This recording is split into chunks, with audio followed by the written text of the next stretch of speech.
நீர்கொழும்பு சிறை மோதல் 31 அதிகரித்த உயிரிழப்பு. நாட்டில் அதிகரிக்கும் HIV பாதிப்பு. பேரினவாதத்திற்கு எதிராக இணைந்த தமிழ் பேசும் கட்சிகள். யாழ் சிறைச்சாலையின் மேலே பறந்த ட்ரோன், அதிரடியாக கைதான நபர். 70,000 கடந்த டெங்கின் தீவிரம், ஒரே நாளில் 1279 நோயாளர்கள். கதிர்காம பாத யாத்திரையில் தொடரும் சோகம், 3வது யாத்ரிகர் உயிரிழப்பு. இலங்கை உணவுகளுக்கு சர்வதேச அங்கீகாரம், தனக்கென தனியிடம் பிடித்த யாழ்ப்பாணம். வெல்டிங் பணியில் ஏற்பட்ட தீப்பொறி, முற்றாக எரிந்த தொழிற்சாலை. மத்திய கிழக்கில் பெரும் பரபரப்பு, சவுதியின் அபா விமான நிலையம் மீது ட்ரோன் தாக்குதல். ஹோர்முஸ் நீரிணையில் எண்ணெய் தாங்கிய கப்பல் மீது தாக்குதல். நீர்கொழும்பு சிறைச்சாலை மோதலில் மேலும் 2 உயிரிழந்ததை அடுத்து உயிரிழந்தோர் எண்ணிக்கை 31 அதிகரித்துள்ளது. நீர்கொழும்பு சிறைச்சாலையில் ஜூலை 5 மற்றும் 6 திகதிகளில் பெரும் மோதல் ஏற்பட்டது. மோதலை அடுத்து மேற்கொண்ட துப்பாக்கிச்சூடு மற்றும் வன்முறைகளில் கைதிகள் மற்றும் அதிகாரிகள் உயிரிழந்தனர். மோதலில் இதுவரை 21 சிறை கைதிகளும் 8 அதிகாரிகளும் உயிரிழந்திருந்த நிலையில் மேலும் 2 அதிகாரிகள் உயிரிழந்ததை அடுத்து மொத்த உயிரிழப்புகளின் எண்ணிக்கை 31 அதிகரித்துள்ளது. மோதலில் காயமடைந்து கொழும்பு தேசிய வைத்தியசாலையில் சிகிச்சை பெற்று வந்த நிலையில் சிகிச்சை பலனின்றி நேற்று முன்தினமும் நேற்றும் குறித்த அதிகாரிகள் உயிரிழந்துள்ளனர். உயிரிழந்தவர்கள் 25 மற்றும் 39 வயதுடையவர்கள் என அடையாளம் காணப்பட்டுள்ளனர். இதன்படி நீர்கொழும்பு சிறைச்சாலை மோதலில் உயிரிழந்த சிறைச்சாலை அதிகாரிகளின் எண்ணிக்கை 10 உயர்ந்துள்ளது. மேலும் இந்த மோதலில் காயமடைந்த கைதிகளும் சிறைச்சாலை அதிகாரிகளும் கொழும்பு தேசிய வைத்தியசாலையிலும் நீர்கொழும்பு வைத்தியசாலையிலும் தொடர்ந்து சிகிச்சை பெற்று வருவதாக போலீசார் தெரிவித்துள்ளனர். நாட்டில் HIV வைரஸால் பாதிக்கப்பட்டோரின் எண்ணிக்கை ஆண்டுதோறும் அதிகரித்து வருவதாக பாலியல் நோய்கள் தொடர்பான சமூக நிபுணர் வைத்தியர் சத்யா ஹெரத் தெரிவித்துள்ளார். சுகாதார அமைச்சகத்தில் நேற்று நடைபெற்ற ஊடக சந்திப்பில் கலந்து கொண்டு உரையாற்றுகையில் அவர் மேற்கண்டவாறு தெரிவித்தார். தொடர்ந்து அவர் தெரிவிக்கையில் 2023 ஆண்டிலிருந்து HIV தொற்றாளர்களின் எண்ணிக்கை தொடர்ச்சியாக அதிகரித்து வருகின்றது. பாதுகாப்பற்ற பாலியல் உறவுகள் HIV தொற்றுக்கான முக்கிய காரணமாக இருப்பதுடன் போதைப்பொருள் பயன்படுத்தும் போது ஊசிகள், சிரஞ்சுகள் மற்றும் பிற உபகரணங்களை பகிர்ந்து பயன்படுத்துவதும் தொற்று பரவுவதற்கான காரணங்களில் ஒன்றாக இருப்பதாக அவர் தெரிவித்தார். HIV தொற்று ஒருமுறை ஏற்பட்டால் அதனை முழுமையாக குணப்படுத்த முடியாது என்பதையும் நோயாளிகள் வாழ்நாள் முழுவதும் தொடர்ச்சியான மருத்துவ சிகிச்சை மற்றும் மருந்துகளை பெற வேண்டிய அவசியம் இருப்பதையும் அவர் வலியுறுத்தினார். கொழும்பு மற்றும் கம்பகா பகுதிகளிலேயே HIV தொற்றால் அதிகமானோர் பாதிக்கப்பட்டுள்ளனர். எனவே HIV பரவலை கட்டுப்படுத்த கொழும்பு மற்றும் கம்பகா மாவட்டங்களை மையமாக கொண்டு சிறப்பு நடமாடும் மருத்துவமனை திட்டம் முன்னெடுக்கப்பட்டுள்ளதாக அவர் மேலும் தெரிவித்தார்.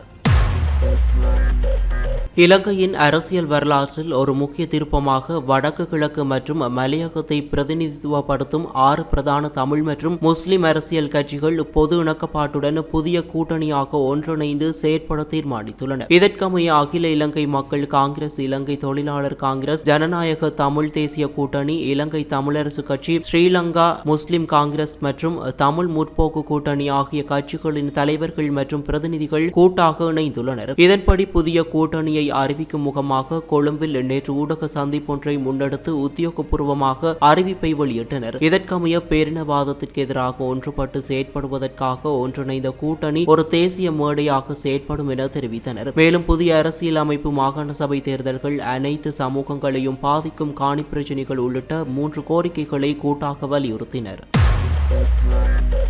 யாழ்ப்பாணம் சிறைச்சாலையின் மேலே ட்ரோன் பறக்கவிட்ட நபர் அதிரடியாக கைது செய்யப்பட்டார். யாழ்ப்பாணம் சிறைச்சாலையின் மேலே நேற்று மாலை 5 மணியளவில் அடையாளம் காணப்படாத ட்ரோன் ஒன்று சில நிமிடங்கள் வட்டமிட்டது. இதனையடுத்து ட்ரோனை அவதானிப்பதற்குள் அது அங்கிருந்து விலகியது. சிறைச்சாலையின் மேல் ட்ரோன் வட்டமிட்டதால் குறிப்பிட்ட நேரம் சிறைச்சாலையில் பெரும் பரபரப்பு நிலவியது. அதனையடுத்து ட்ரோனை இயக்கியவர்கள் தொடர்பில் கண்டறியுமாறு சிறைச்சாலை நிர்வாகத்தால் உடனடியாக யாழ்ப்பாணம் போலீசாருக்கு தகவல் வழங்கப்பட்டது. அத்துடன் சிறைச்சாலையில் பாதுகாப்பும் பலப்படுத்தப்பட்டது.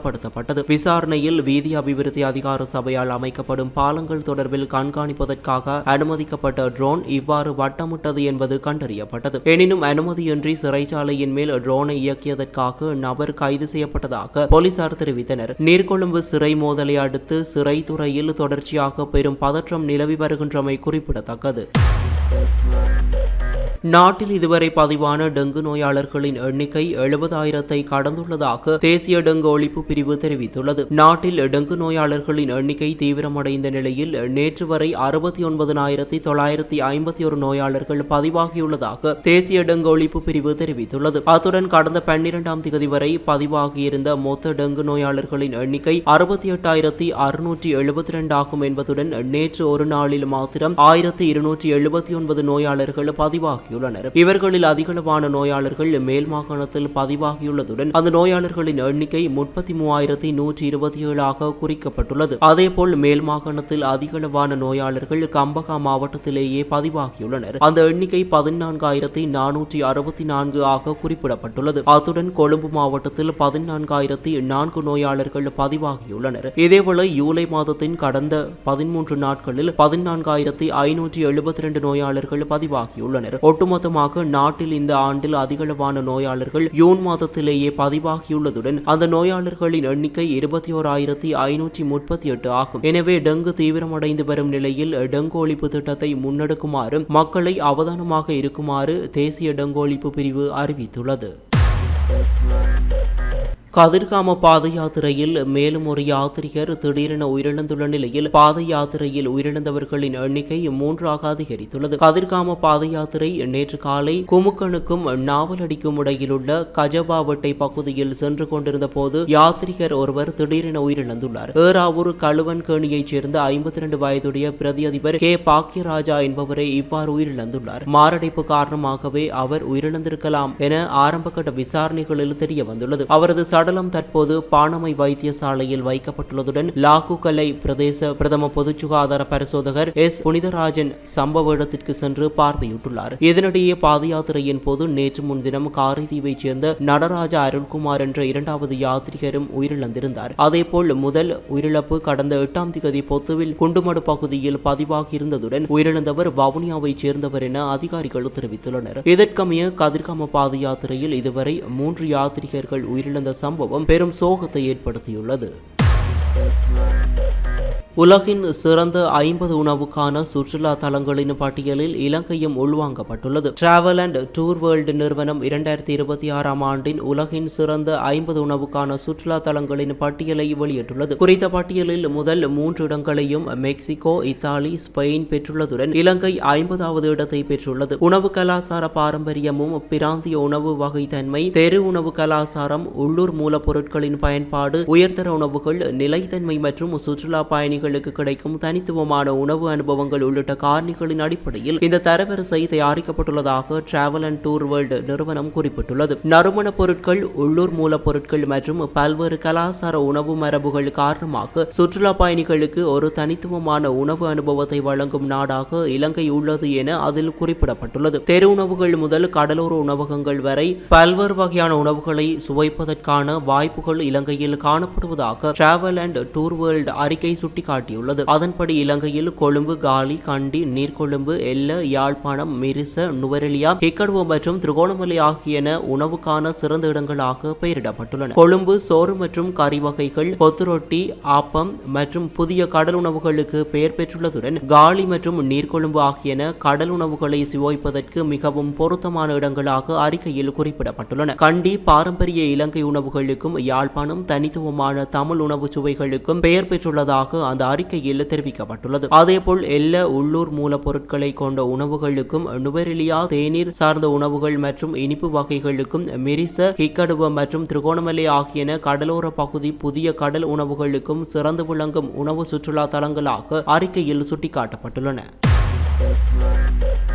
அம்பாறை மாநகர சபை எல்லைக்குட்பட்ட நாவகம்புர தொழிற்பேட்டையில் அமைந்துள்ள தேங்காய் நார் தொழிற்சாலையில் நேற்று மாலை திடீரென தீ விபத்து ஏற்பட்டுள்ளது. நவகம்புர தொழிற்பேட்டையில் இயங்கி வரும் பிரபோத நிறுவனத்திற்கு சொந்தமான தேங்காய் நார் தொழிற்சாலையிலேயே இந்த விபத்து சம்பவித்துள்ளது. தொழிற்சாலையின் கதவொன்றை வெல்டிங் செய்யும் பணியில் ஊழியர்கள் ஈடுபட்டிருந்த போது அதிலிருந்து தெரித்து விழுந்த தீப்பொறி அங்கிருந்த தேங்காய் நார் மீது பட்டதால் இந்த தீ விபத்து ஏற்பட்டுள்ளதாக ஆரம்பகட்ட விசாரணைகளில் இருந்து தெரிய வந்துள்ளது. தேங்காய் நார்கள் மற்றும் உமிகள் மிக வேகமாக தீப்பற்றக்கூடியவை என்பதால் தீப்பொறி விழுந்த சில நிமிடங்களிலேயே தொழிற்சாலை முழுவதும் தீ மிக வேகமாக பரவியுள்ளது. இதனால் அங்கிருந்த பெருமளவிலான தேங்காய் நார்களும் உமிகளும் முற்றாக எரிந்து சாம்பலாகியுள்ளன. விபத்து குறித்து தகவல் அறிந்ததும் இலங்கை விமானப்படை முகாமின் தீயணைப்பு பிரிவினரும் அம்பாறை மாநகர சபையின் தீயணைப்பு படையினரும் உடனடியாக சம்பவ இடத்திற்கு விரைந்தனர். இரு தரப்பினரும் இணைந்து நீண்ட நேர போராட்டத்தின் பின்னர் தீயை கட்டுப்பாட்டுக்குள் கொண்டு வந்தனர். தீ விபத்தினால் ஏற்பட்ட சொத்து சேதங்களின் விவரங்கள் இதுவரை முழுமையாக மதிப்பிடப்படவில்லை. விபத்து தொடர்பான மேலதிக விசாரணைகளை